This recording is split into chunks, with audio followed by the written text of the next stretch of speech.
はい、どうもこんにちは。今日は撮影スペースを作っていこうと思っています。まず撮影スペースなんですけど、日当たりのいい窓際に設置します。いちいち照明やるのめんどくさいなと思っているので、自然光でやっていこうと思ってます。ここの下がこれ、IKEA で買ったなんか木目調のテーブルですね。これでもいいんですけど、ちょっとダサいかなって感じがするので、アンティーク風なおしゃれな感じにしていこうかなと思います。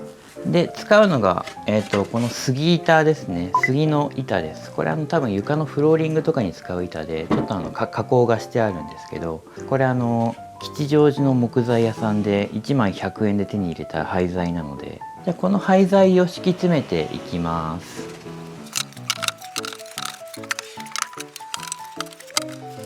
ざっくりこんな感じですね。ちょっと木の質感は出たんですけど、なんか物足りないなということで、先日ヤフオクでこういうステンドグラスを購入しまして、ステンドグラスの窓枠ですね。窓枠ごと買い取ったって感じです。だいたい送料込みでこれ8000円ぐらいだったかな。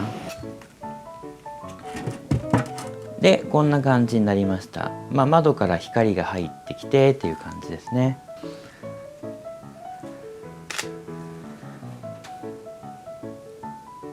こんな感じになりました。いいんですけど、ちょっとやっぱりなんかね、新築っぽいですね。板の色がちょっと浅いというか、なので、これにちょっと、塗装をしていこうと思います。で今回使うのが、ワトコのオイルフィニッシュですね。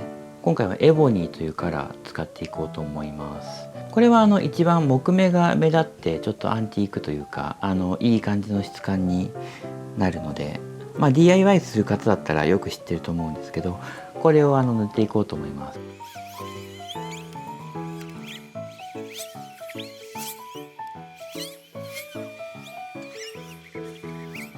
はい、だいたいこんな感じでできました。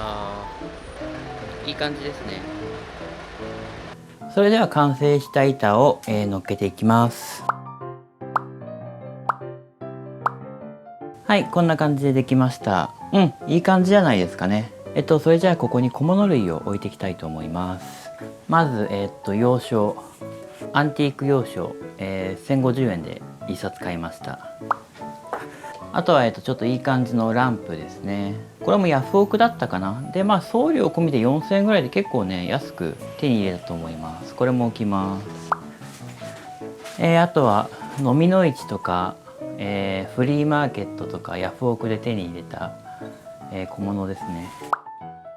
これは表参道の飲みの市だったかな。真鍮の豚です。であとなんかリサイクルショップで見つけた1個100円の、これは塩コショウ入れかな。これもどっかリサイクルショップで買ったやつだったな。でもなんかフランスアンティークっぽいけどな。これなんか昔の瓶に、ドライフラワー入れたやつですね。ドライフラワーとかってメルカリとかヤフオクでまとめ売りしてたりするんで、まとめて買うとお得ですね。これはヤフオクで多分1000円ぐらいかなで買ったイタリアのアンティークのコーヒーカップ、なんか金です。これはアンティークショップで見つけた、鉄の鍋敷きですね。鶏の形です。